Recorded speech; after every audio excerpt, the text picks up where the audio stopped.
MMO launches have a reputation for being buggy, laggy, crashy messes. So when a game like Rift launches with enough players to cause server queues, has no lag despite massively complicated events, and is full of working, non-broken content, it's bound to turn some heads.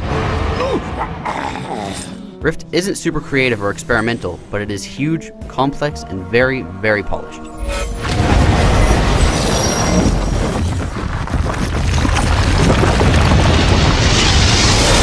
Rift is the first game from Tryon Worlds, a studio with a couple other MMOs in production, but they've already set the bar very high. In Rift, you are an Ascended, a figure who has overcome death and been sent through time to save the world. The story begins strong, but its importance fades rapidly and only pops up in the occasional quest. As you can see, Rift is nothing short of beautiful. Textures are crisp and detailed and portray a lot of depth, character models ooze personality, and building architecture is elegantly complex.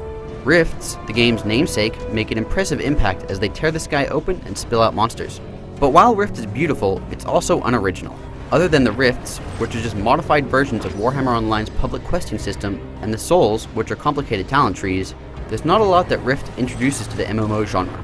Instead of trying to be original, Rift just tries to be better.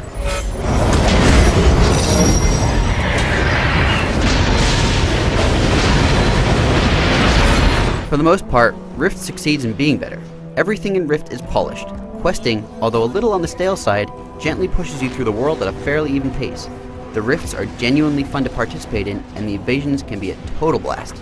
Rift's soul system, although dauntingly complex at first, allows you to have several different playstyle options available at pretty much all times. It's flexible, although the number of abilities you ultimately have to learn can get excessive. But far and away, Rift's strongest aspect is its exploration. Rift actively encourages you to scale cliffs and get where you're probably not meant to go. Artifacts, which can be turned in for vanity items like pets, are carefully hidden all over the world. There's still the occasional invisible wall that impedes your movement, but for the most part, if it looks like you can get somewhere, there's probably a reward waiting for you. There are a lot of PvP options available too, and the maps are well designed and provide regularly interesting games. The game types have all been done before, but the map layout really emphasizes the use of choke points, range advantage, line of sight, and control skills. The only real letdown in Rift's extensive list of features is the crafting, which is average at best.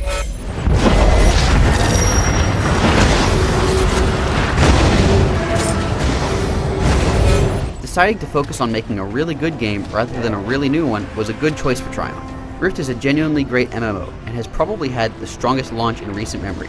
There's a lot to like in Rift, and a lot to keep you occupied. Sure, there's not a lot of originality on offer, but if you're tired of Azeroth, then Rift might be the perfect getaway. For more on Rift, including the written review, check out IGN.com.